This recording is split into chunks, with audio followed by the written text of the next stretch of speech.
100% भेदभाव नाही, कोणाचं काय असेल ना कोणी करा, बिचारा भेटलं समाधान आम्हाला आहे.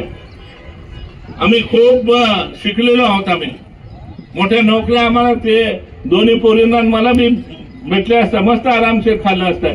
पण तुम्हाला मदत करायची, तुम्ही ज्या दिवशी पार उभं राहिले आम्हाला आनंद आहे आणि म्हणून सर्वांना मिळावं म्हणून आम्ही करतोय.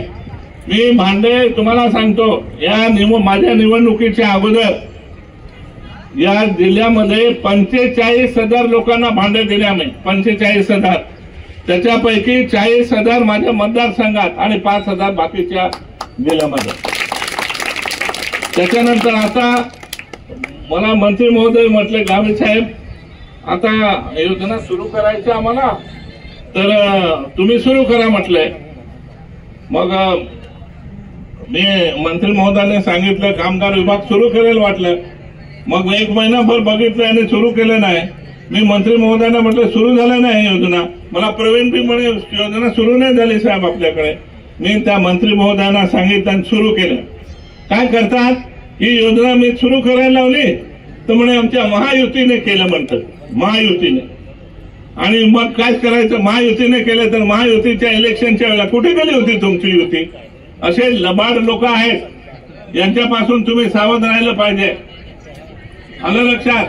त्यांना कोणाकोणाचं हिसकवण्याचंच माहित आहे. कोणाचं असलं ना ते हिसकवून घ्यायचं. कोणाचं कोण मरून गेलं कोणी नाही, स्वतःच्या नावावर जमीन करून काय यांचे धंदे सुरू झाले. असं आहे. यांनी आदिवासींच्या योजनाच्या विरुद्ध तक्रारी केल्या, खूप लफड्या करून ठेवल्या. आता ते लफड्यामुळे पडतील उघडे आणि होईल काय वाटतं ते.